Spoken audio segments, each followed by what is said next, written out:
Good afternoon, and thank you for joining us. As firefighters work against a record-breaking year of wildfires, stress and exhaustion are taking a toll on their mental health.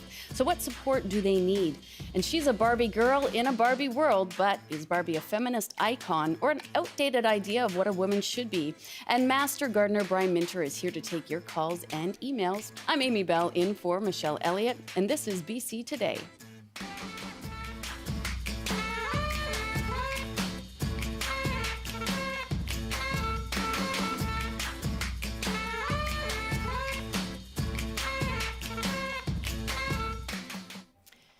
As we have heard, there are over 400 wildfires burning across BC. BC Wildfire Service has seen help arrive from the Canadian military and some international firefighters.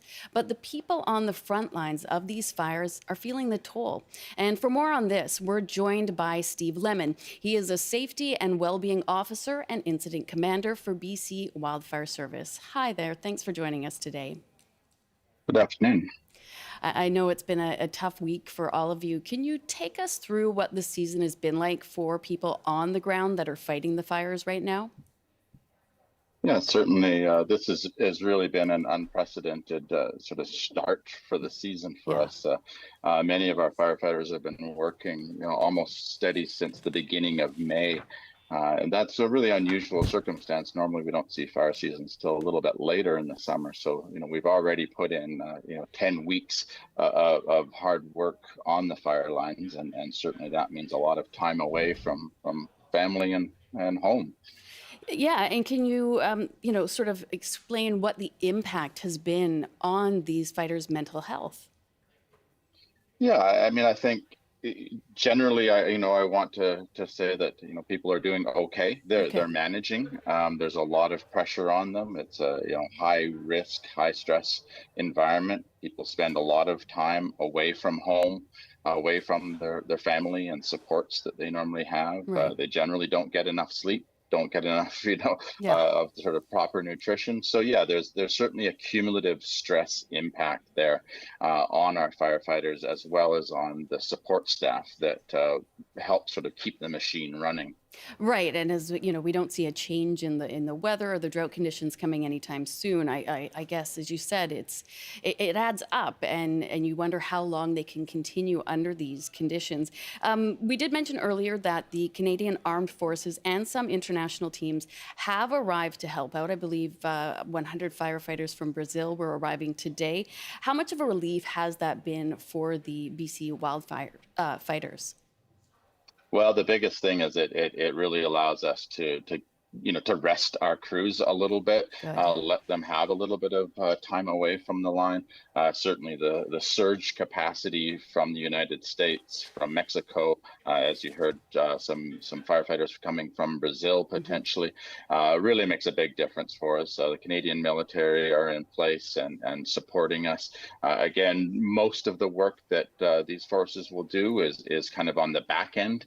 We like to put them in sort of the mop up and those sorts of scenarios and sort of allow our BC trained firefighters to manage the front line, if you will. Mm-hmm. Well, But it really is invaluable to get that additional resources. yes, and I think a lot of people forget that it's not just sort of fighting the fire and that imminent danger of the fire. It's also the aftermath, as you mentioned. There's that mop up and that cleanup, and it just becomes relentless. And I know it's difficult to talk about, but we've seen the tragic loss of 3 people across Canada on the front lines of the wildfires this year, one being Devin Gale from the BC Wildfire Service. How have you and your colleagues managed to move forward through this? Because it's quite unusual that we would have deaths during the fire season, correct? It really is. Yeah. Yeah, in Canada, we've generally been very fortunate that we've had very few fatalities in the wildfire service, and within the last 6 days we've had 3. Yeah. So it really is devastating, and it really just demonstrates the complexity and difficult nature of the work that we do. As far as how people are coping, everyone manages grief in their own way, and people in some cases are putting their heads down and continuing to do the job that's in front of them, and perhaps they'll feel that grief at a different time, and in other cases, Certainly people have, we've provided space for our workers, especially within BC Wildfire, to take a little bit of time to process what has occurred, and try to, put that into context with the work that's in front of them for the rest of the summer. Right. And my condolences on the loss of your colleagues. I know that that must weigh heavily on everyone. People hearing you right now might be wondering how they can help, what support they can give and to aid. What would you say to them? I think the biggest thing that I would sort of put out to the general public is the social media. We get a lot of support from social media, but we also get a lot of criticism, and it's really difficult for our wildfire staff, our frontline staff, to sort of digest that and sort of be accused of not doing enough, or not trying hard enough, or not putting resources in the right place.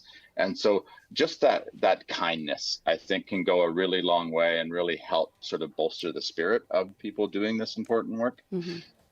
Well, I hope that people will give that support and that everybody can make it safely throughout the season. I really want to thank you for your time today. I know it's been very busy and you've had a lot of demands on your time, so thank you. Thank you very much for your attention. Okay, take care. Steve Lemon is a Safety and Wellbeing Officer and Incident Commander for BC Wildfire Service.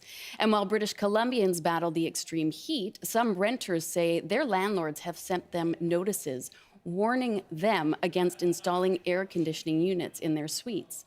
But in response, provincial health authorities are encouraging these landlords to remove barriers, preventing residents from staying cool during heat events. This morning on the Early Edition, host Gloria Makarenko spoke with Dr. Emily Newhouse, a medical health officer for Fraser Health.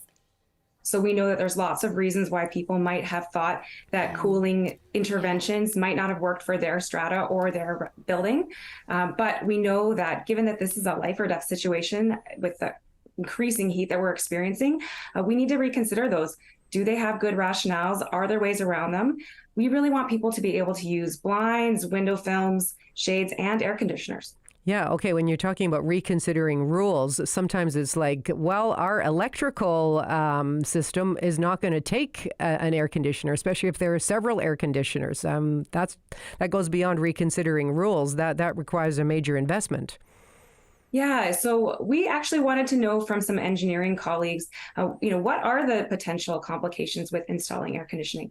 And I want to emphasize, it's not the only option. We know passive cooling mechanisms are really important too. So our guidance didn't just reflect air conditioners, it also looked at other interventions.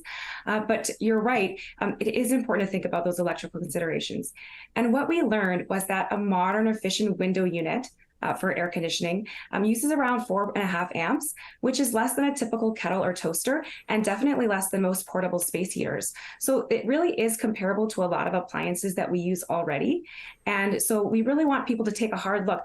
Are these restrictions really proportionate to the risk that these devices entail? I see. And what danger? I mean, certainly from a health authority perspective, your biggest concerns, a danger that an apartment unit or a housing unit with no cooling system, what does that pose for people? Yeah, it's a big risk. So we know that for susceptible folks, they start to experience strain when their homes become above 26 degrees and above 31. That's really high risk for people who are susceptible to heat and can result in lots of complications. Of course, you'll be familiar with some of the impacts of 2021's heat event. And for many people, getting out of their home is not easy or feasible, especially because, there's as heat gets higher, heat overnight can actually be risky. And there's not a lot of options for people, especially those without high incomes, to be able to find other places to stay. Right. Okay. Can you take us beyond the air conditioner units? What else would you recommend? Yeah, so we know that actually using indoor shading, like blinds, can reduce substantially the amount of heat that gets in. So keeping blinds closed and using really effective blinds. We also know that there's actually some types of window films as well that you can put on the surface of a window that reduces heat absorption, and as well putting out awnings. So, of course, we know that air conditioning is a really effective way to keep people cool, but recognizing that that's going to result in lots of heating, or I should say cooling bills going forward. We also want to think about ways that we can passively cool our buildings. There's lots of different research going on in this area, different types of paint. So there's changes that building owners and strata can look at for the long term that can reduce the electrical burden. But there's also individual interventions that people can use now. And of course, today is the box office event of the year. Two highly anticipated movies come out in theaters. Christopher Nolan's Oppenheimer, about the creation of the atomic bomb, and Greta Gerwig's Barbie. That movie features a life-size version of the Mattel doll who experiences an existential crisis and goes on a journey of self-discovery. Here is some of what that sounds like. Hi, Barbie! Hi, Ken! Hi, Barbie. Hi, Barbie. Hi, Barbie. Hi, Barbie. Hi, Barbie. Hi, Barbie! Hi, Ken. Hi, Ken. With the radio blast and goes cruising just as fast as she can now. Throughout the lead up to Barbie's release, the internet has been buzzing with people re-examining the origins of Barbie and whether or not she is a symbol of feminism. We want to hear from you. What does Barbie mean to you? Do you think she's a feminist icon or not? Call us 1-800-825-5950, 604-669-3733, star or pound 690 on your cell phone, and you can email bctoday@cbc.ca. And don't forget, you can watch BC Today streaming live on CBC Gem and the CBC Vancouver YouTube channel and on cbc.ca/BC. Joining us now to take your calls is Alison Hosel. She is an associate professor in the Department of Humanities at York University. Hello, Alison. Thanks so much for joining us. Hi there. Yeah, it's been a big week, or actually it's been a big year for Barbie. So when did Barbie come into your own life? Well, honestly, I grew up with Barbie. In the 80s and early 90s, I had any number of Barbies that I would play with and, imaginatively recreate in my playtime. And then a few years ago, when the recent documentary Tiny Shoulders came out, after the reinvention of the fashionistas line, I organized an event at my university where we screened the movie, and then we had an opportunity to talk directly with Kim Colmoni, who is the global head of Barbie redesign in LA. And we could ask her, my students and I could ask her some really pointed questions about how Barbie has transformed over the years. Right. And I guess sort of, what were her answers to that? What insight did she provide? Well, honestly, I think you just have to look at the new Barbies on the shelves to see how far she's come since her beginnings in 1959. Now Barbie, thanks to Kim's reinvention of the line, Barbie has a whole range of different body shapes and sizes, Right. Different skin tones, different hair textures, all with the idea of matching the child playing with the doll that they're playing with as well. So that's so exciting because when I played with Barbie didn't look anything like me. So Barbie doesn't look anything like anyone for the most part, especially we're in the same age bracket. And I remember that growing up, like I did not have what Barbie had. But obviously there's a transition from when you're just innocently playing with these Barbies to hosting a university lecture. So when did you start to re-examine the Barbie or Barbie herself through just a bit of more critical or academic lens? What sort of led you to that path? Well, really, it was in meeting Kim herself. Okay. And, I already had a very clear idea of what I thought about Barbie. And I was really intrigued by the work that Kim was doing with the doll. And, at my university, I'm also affiliated with a program that looks at children, childhood, and youth studies. And I was like, I can't imagine a more polarizing topic to bring up with my students than Barbie.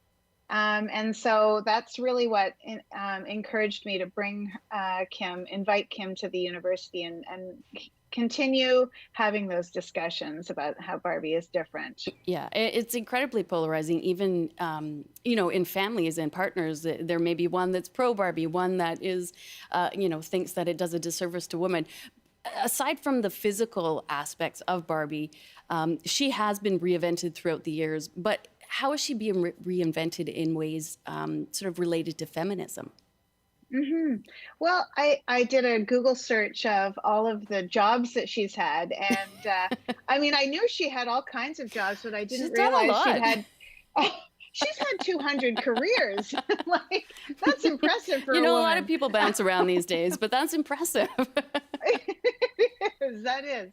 So, I mean, that in and of itself is very exciting. And, I remember very vividly buying a Barbie when I was, I think, 10 or so. It was the Day to Night Barbie. And I liked that Barbie specifically because she was a woman in industry. Right. So, for instance, during the day, she'd have her pencil skirt and her jacket and her hat and her briefcase and her pumps, of course.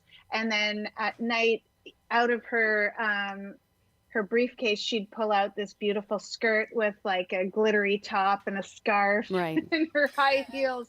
And I was so intrigued by the possibility of women in industry, right? Yeah. And that was very exciting for me at the time. And I feel that, Barbie really is a figure that reflects the time and place she was in. So, for instance, in the 80s, where we were seeing women increasingly in industry, that Barbie was also trying to reflect that reality. Yeah, and I think for many young people, a lot of the dolls that they are given, the purpose of it is to mother these dolls, whereas Barbie gave you a chance to sort of act out a career and move beyond just any maternal feeling you had for this toy.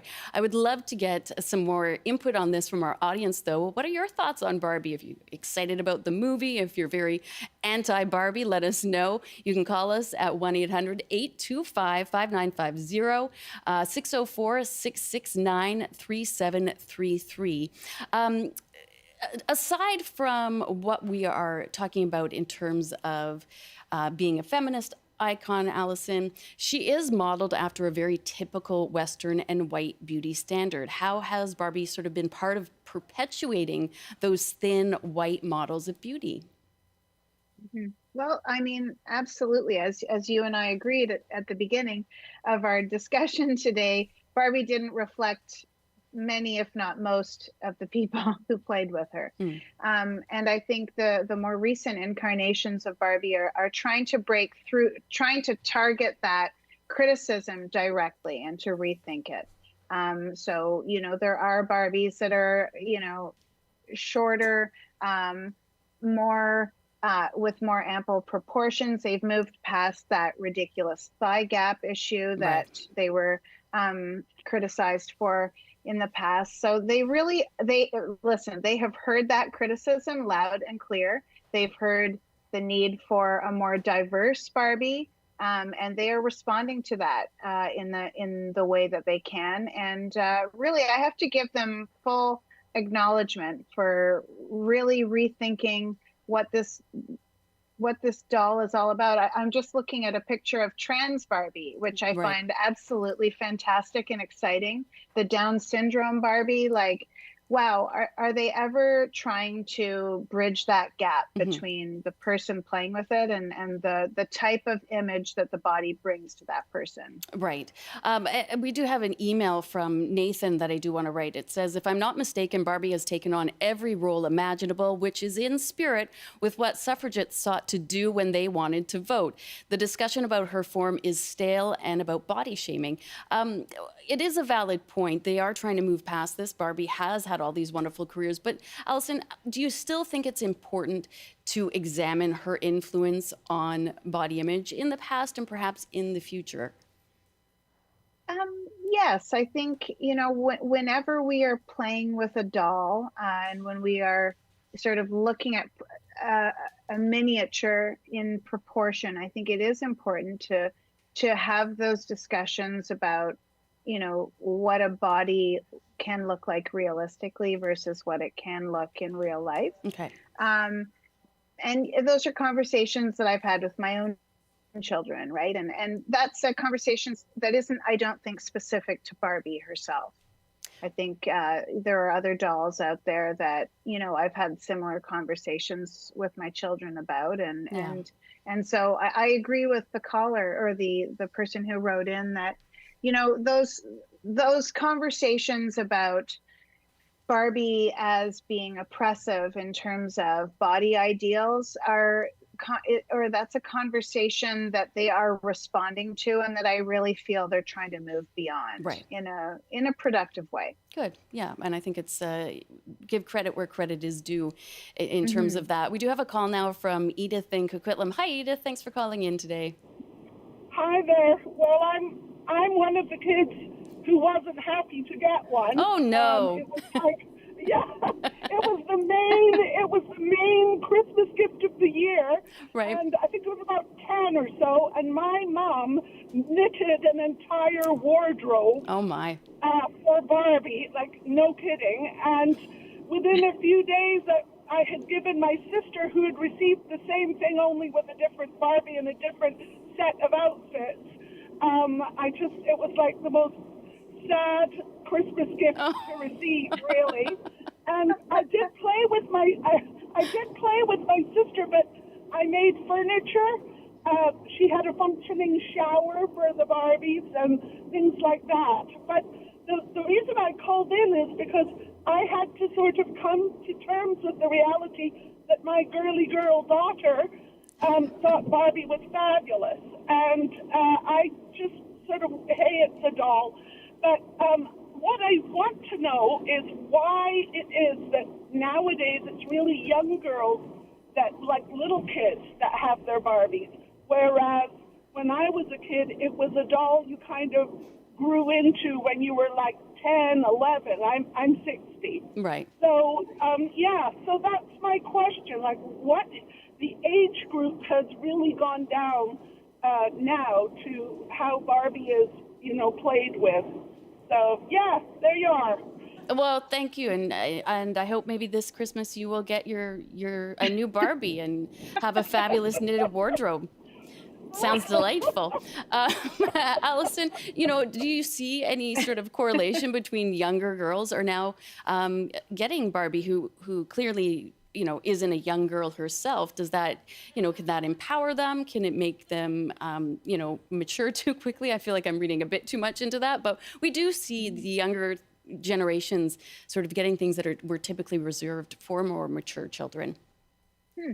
That's a fascinating observation. I hadn't really understood, but or hadn't really thought that through. But thinking about some of my students' responses to Barbie, and interestingly, a number of them gave it to their little sisters, right, or little brothers. And now that what was it, Edith?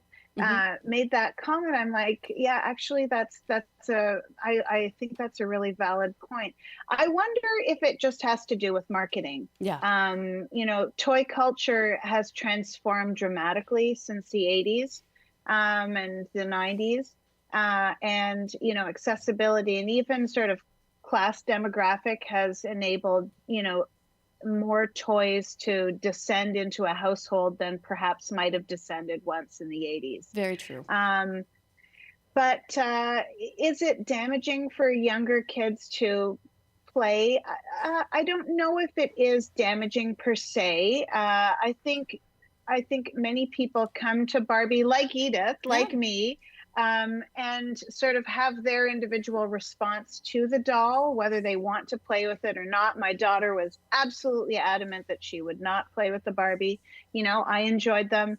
But, you know, I think the young child sort of has an ability to interact with the toy in the way that they are most comfortable at that given moment. That makes sense. I wouldn't be as worried as I might have been in the past about them sort of inadvertently absorbing negative messaging. Great. Yeah, and I do agree. They tend to take what is appropriate for their age out of many toys. We'll get one last call from Amber. Hi, Amber. Thanks for calling in. Hi there. Thanks for taking my call. Of course. So I am also was a child of a different generation. I'm 50 now, Okay. so I was playing with a few Barbies Yeah. in the late 70s, early 80s. I grew up in the Kootenays in the middle of nowhere, and so my parents didn't have the means to buy lots of toys, so I played mostly outdoors. But we did have a few Barbies, and I had a friend that had the big pink Barbie van, which was very coveted. Jealous. And yes, right. So was I. And we made our own clothes, sometimes using staplers. Like, it was great. It was very creative play. And then as I got older and into my 20s, I kind of felt like Barbie took a while to get caught up with the times. Mm-hmm. And I started thinking about having kids, and it wasn't something I was prepared to intentionally include in my own children's lives. But then, as an adult now, I have an 11-year-old boy who has zero interest. And I have a friend of the same age who has adopted a child of color, and she's able to now get a Barbie with darker skin. And so that has been really important. And again, they're in a small town, and Right. so surrounding her with media and toys and things that reflect her has been really important in her upbringing. And then the other thing that has happened is that my neighbors have a granddaughter who ended up with leukemia, and she's quite young. And I was trying to find an appropriate gift, and it turns out that Mattel makes a line of Barbies for cancer patients. Wow. And apparently they're only available in the U.S. And so I was able to harass enough people that they sent me one for her. And it was incredibly, like, she just adored it when she was going through chemotherapy and had lost her hair. And this Barbie also had no hair, and it had pretty little hats that you could put on it. And Right. so I think that Mattel has come a long way, obviously. And I think there was a lot of hypersexualization of children in my generation. And of course, that still exists in some ways today. But I really appreciate that they are recognizing that Barbie is a role model for young girls and a toy that they replicate and want to see themselves in. And they're doing that in all kinds of ways. And so I think that that's a big win for them. And I wish they would bring that cancer Barbie to Canada, because Absolutely. There's of course lots of children here that could benefit from that. Yeah, absolutely. And I do hope your friend's child is doing better now. And Allison, just before we go, what are your thoughts on that? How how much of an impact that representation can make, to a child that is Black, to a child that's going through cancer treatments? That was a wonderful endorsement of that particular Barbie. I did not even know there was that side of the brand, and I'm super impressed by that, honestly.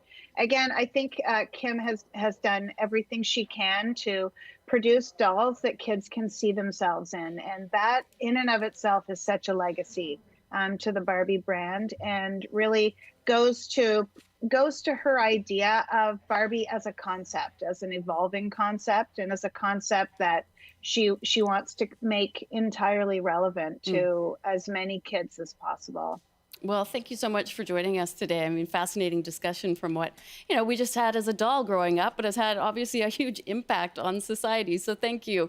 That is Allison Halsall. She is an associate professor in the Department of Humanities at York University. And coming up, BC Today's gardening expert, Brian Minter, will be here to answer all your gardening questions. That is right after the news with Chad Pawson. Good afternoon. The labor dispute involving BC ports may soon come to its end. The union representing port workers in BC says it will recommend members support a new settlement agreement.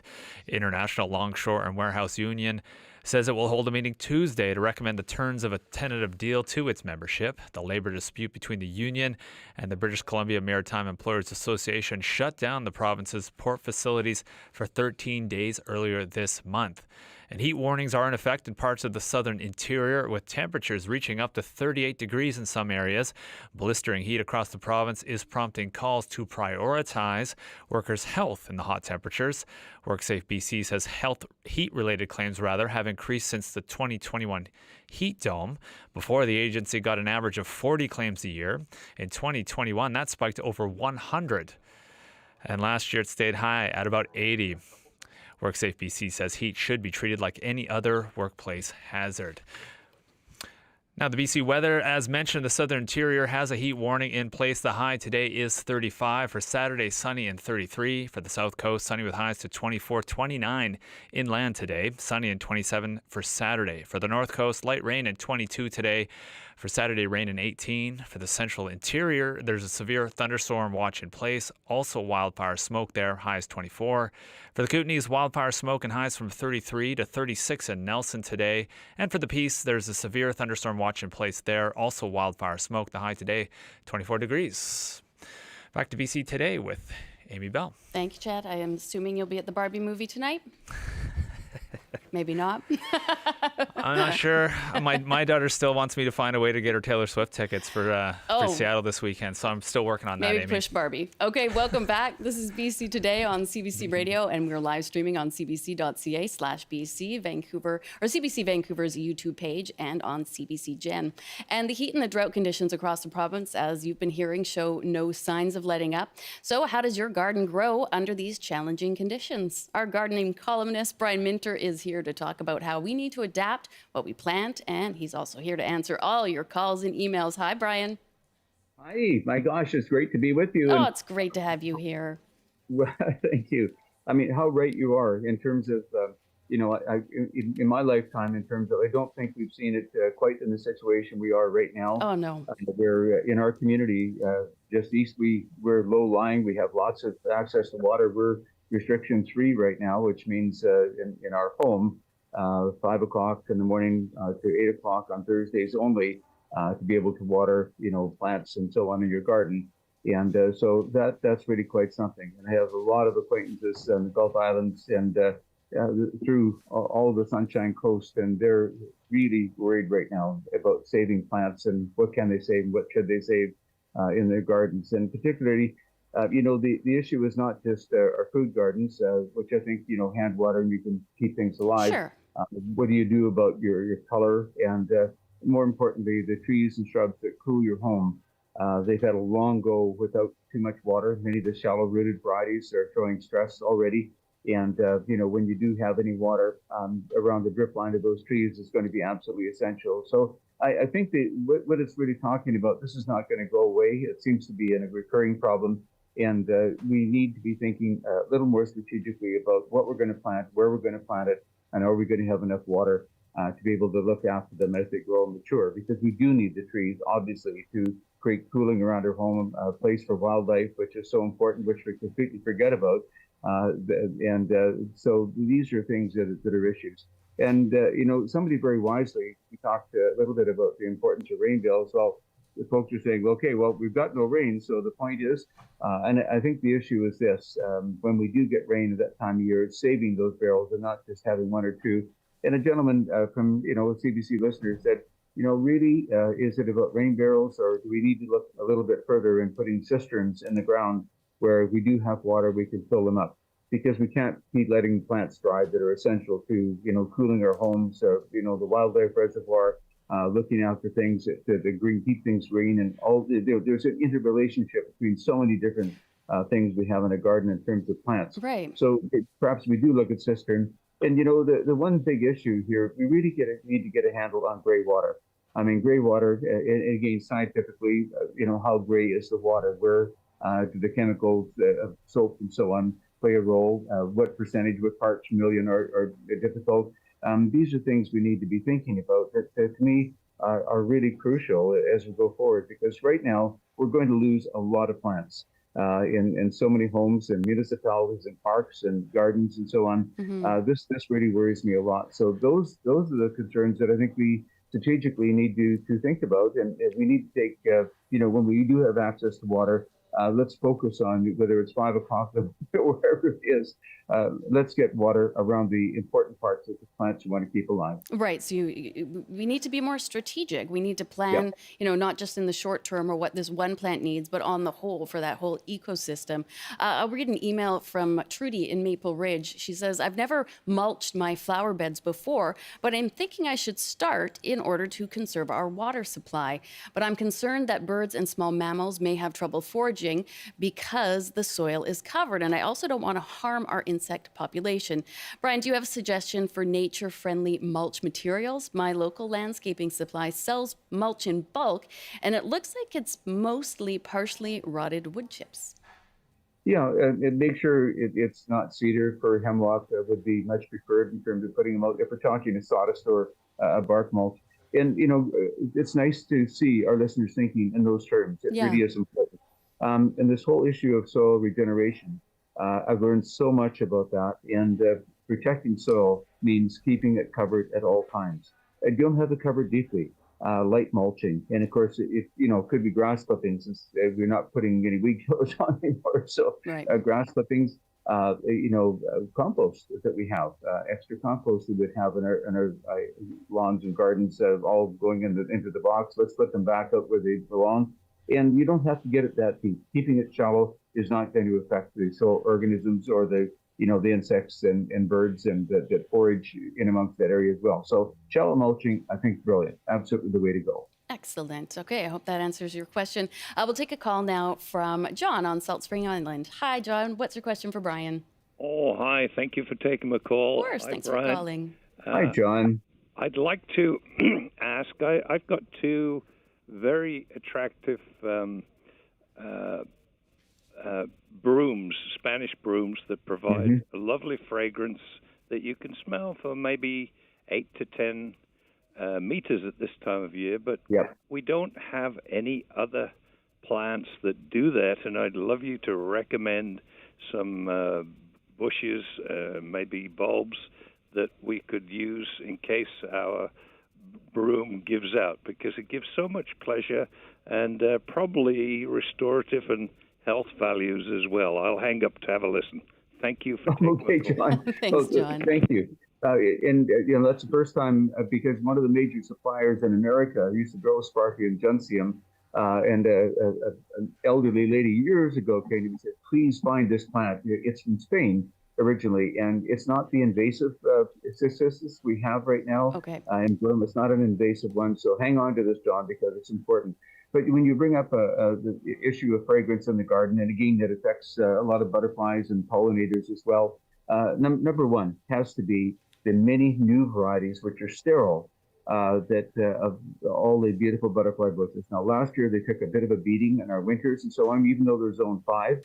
But the new chrysalis varieties, the pugster varieties, there's a lot of dwarf ones that are very compact, continuous flowering, and beautiful fragrance right through the summertime. Itea is another very compact shrub. It flowers in the summertime, beautiful fall color.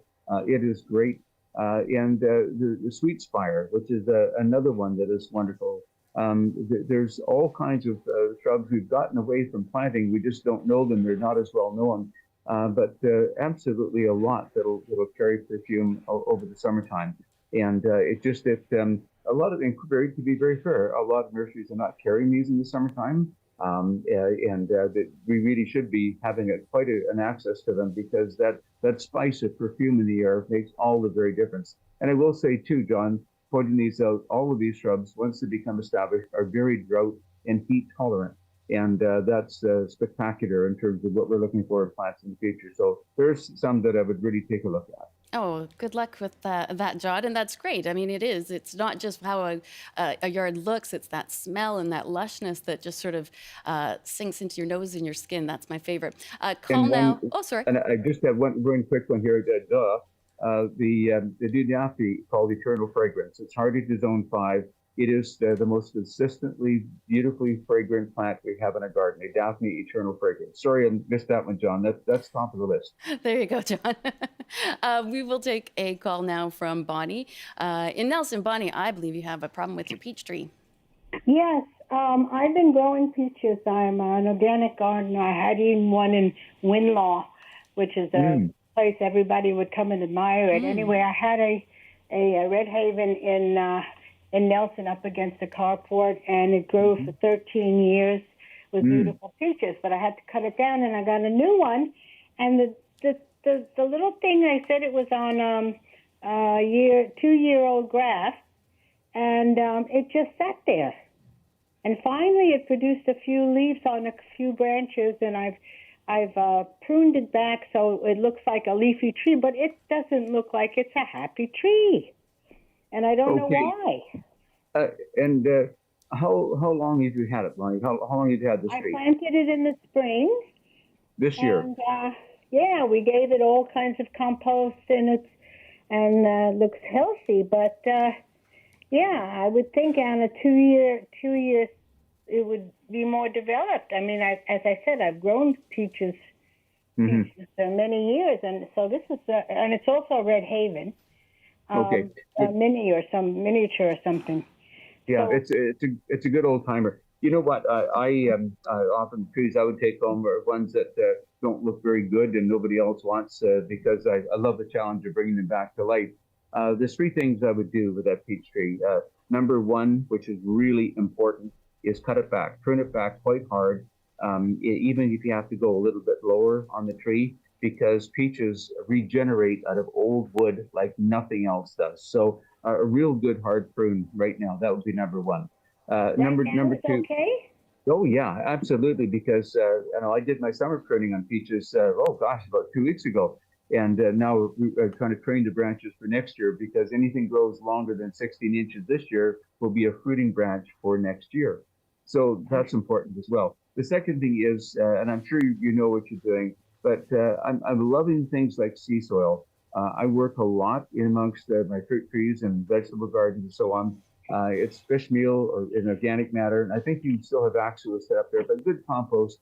And it'll hold a little more moisture in the soil, which is good, but it adds that little bit of texture to your soil that really gets it going.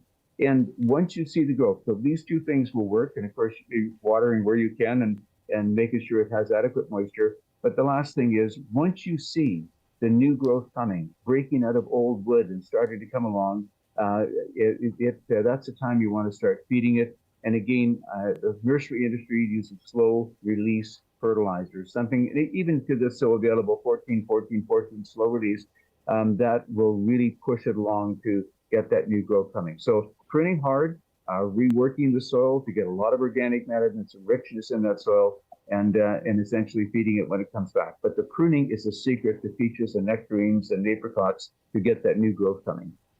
So I've got the lower branches coming towards the carport, and the others much taller. So should I cut the taller branches back then? Yeah, absolutely. Let's prune it back right now because the propensity of peaches to just push out new growth out of old wood is amazing. It's the best thing to do. I've done it all my life, and we've got a great peach tree, a real scrawny looking thing you started out with. It's great now because of the pruning. All right, thanks, and hope that helps with your peach tree. Of course, you can join our conversation with Brian Minter. He is here to answer all your questions at 1-800-825-5950, 604-669-3733, star or pound 690 on your cell phone. Beth in Saanich, you have a problem, but this time with a squash plant. Not just one, with two, actually. Okay. Hi, thank you for taking my call. Of course. And also my sister. So I have a pumpkin squash and a patty pan squash. She has cucumbers, and we're both having that thing where they have lots of flowers and the fruit starts, and then just when it gets to be like the size of a golf ball, maybe a wee bit bigger, it rots and falls off. So we're just wanting some guidance, and we think it might be something to do with the bees. Yeah, Beth, to be honest with you, so many people are having the same problem. Not so much with cucumbers, but more with squash right now. And you know, the single common denominator, Beth, is too much water. Too much water. Okay. Too much water. Honest to goodness, we're growing all kinds of winter squash for kind of a food bank a thing we're doing, and pumpkins in the field for kind of fall interest and so on as well. And the common thing that we're doing is we get them a good drink initially to get them going. And even in hot weather like we're having right now, they will wilt during the daytime. But as long as they have some moisture down there, they're fine. When you water too much, they get lazy, the fruit tends to drop. Let them toughen up. Give them a good drink when you do. Let them dry out for a day or two, and then water them again thoroughly, deeply, so the roots go down. But too much watering is the cause of squash and turkey beet, the whole turkey beet family. But the cucumbers, you do have to watch a little more carefully. Again, water thoroughly and deeply. But the other thing is, perhaps we can get a heliotrope or something that attracts pollinators like crazy. If you get a perennial agastache right now and put them in your garden, they are attractors for pollinators, and it makes a difference. So from the pollinator point of view, let's get something that attracts them, but the watering is the key issue for a lot of the squash just rotting and dropping right now. All right. Well, I hope that helps. We'll get a email in now. This one from Claudia. She writes, I've recently done some re-landscaping and I have a fairly steep slope that terminates in a rock wall. I'm looking for something for ground cover that needs little water, doesn't grow tall, and stays green all year and won't spread like crazy. So any recommendations, Brian? Claudia, we're all looking for that one. Anyway, but the one I absolutely love, and I've talked about this before, is a relatively new sedum called Angelina. It's very low to qualify for that problem, and it spreads quickly. Once it gets established, oh my gosh, it's drought tolerant. It spreads quickly, which is a very important issue as well, and it keeps its foliage all year round. Now, the only thing I didn't like about Angelina is during the late spring, it threw out a bunch of white flowers, and I think it made it look sloppy and nice. That's why there is a variety called Angelina's Teacup. An Angelina teacup doesn't flower, but has all the wonderful qualities. It is one of the best evergreen sedums I've ever seen. Resilient, very, very hardy, and has a red tinge when it gets very cold in winter. I think it's amazing. That would be my number one suggestion. Well, that sounds lovely. We will take a call now from Janet in New Westminster. Janet, thanks for joining the show today. Hi. People are wondering about how to get their water down to the plants. Yeah. I put plant pots, a small plant pot, down into the soil, dig a hole, put the plant pot into the soil, level with the soil, water only into that plant pot. It gets the water right to the roots, right where the plant needs it. Okay. And they don't have to worry about mulching or anything. I've got tomatoes, squash, beans, peppers, everything growing in that way. All right. Well, thanks for sharing that, Brian. It saves on water. I have a very extensive balcony garden. It's 14 feet by 14 feet, and it's on both sides of the wall, both sides, the outside and the inside. Lovely.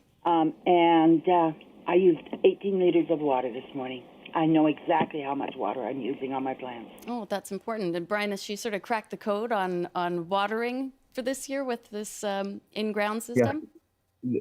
Janet's brilliant. There's other folks who are telling me a similar situation, and that's absolutely the way to go. Janet, thank you for that, because you're right. The water spills, especially when the soil is dry. Mm-hmm. It basically just powders the top of it. It doesn't get down to the roots. And by putting pots and containers down there where the water will, concentrate and focus right down the root, it also helps drive the roots deeper in the soil.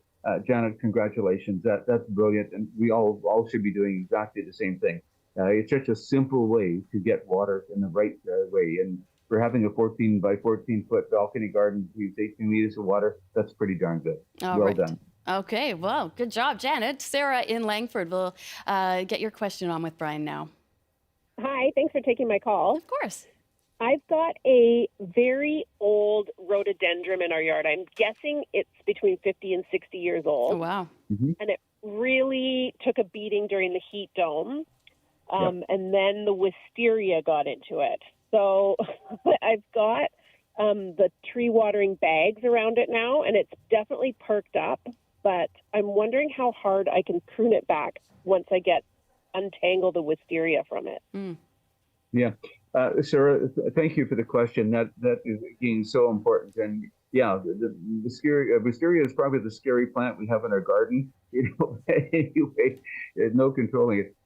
Yes, pruning it back hard will revive it, but timing in life is everything. We're too late to do that now. If you can hang on until next spring and after flowering and when the new growth starts to begin, Sarah, that's the only time of year that we should be pruning our rhodos. And you can prune them fairly hard then. And of course, the harder you prune into the older wood, the longer it takes new shoots to come up. But you can do that, with no problem.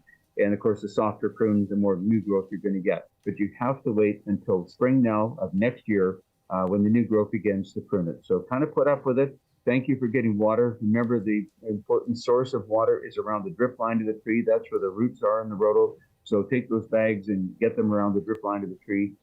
Could be far more effective. And of course, mulching, we've been talking about a lot, absolutely critical for that rhoda right now to retain that moisture for those very shallow, sensitive roots. So Sarah, great idea, just timing. All right, Sarah, I hope that helps.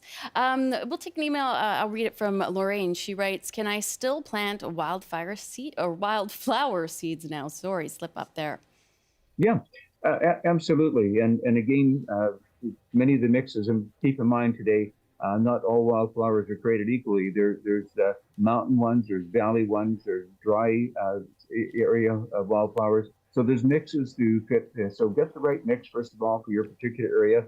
And yeah, absolutely put them in right now. They tend to germinate very quickly if you can give them some moisture within our water restrictions and get them up and going. And the secret, this is why I'm so happy you're doing it now, is because you've got enough time for them to come up, grow, flower, and drop their seed. Because the seed that they drop this year will be setting the stage for next year's comeback. So yeah, absolutely. We always get a mix of perennials, annuals, and biennials. You get a whole mix of everything in there. But get the right mix for your particular area, and let's go for it as soon as we possibly can. That's brilliant. All right, we're almost out of time for today. Any final words for our gardeners of anything they can do this weekend? Well, as in the farming industry, we always say, well, it's next year, right? we're going through this. There is hope out there. But one thing is, be innovative and creative in terms of where we can get water on our plants. And if you have the access to water, now we all share responsibility in parks and gardens and boulevards where we see trees in stress. If you can get water to those trees, it is very much needed right now. And don't forget, our winter vegetable season is coming up very, very quickly. And as our garden begins to wane, save spots for winter vegetables, because the rain will come back, the weather will come back, and we'd like to have food in our garden for the winter time. So that's a little tip. And thank you so much. I appreciate the time. Oh, well, we always appreciate you having on. And I think one thing we wanted to say, too, we were both talking earlier today about when you're watering, don't water the sidewalk. Just stick to watering the plants that are in your yard. Absolutely. And water the root zones, drip systems, soaker hoses, just get the water to the roots. Otherwise, we're basically wasting it. And water in the morning, as the temperatures are rising, the plants take the most value of that water. Right. And if you water in the evening, they transpire most of that moisture away. All right. Always something to remember. That certainly is stuck in my head. So I thank you for that. Enjoy the weekend, Brian. And of course, that is our master gardener, Brian Minter. He is with us every 2 weeks. And that is our show today. I want to thank everyone who called in and emailed us this week to join the discussion. And a very special thank you to the BC Today team, Rachel Adams, Alan Regan, Michelle Morton, George Baker, Miriam Gamar, Mark Fairfield, and Greg Kisser. I'm Amy Bell, in for Michelle Elliott. Take care and have a great weekend. Michelle will be back with you next week.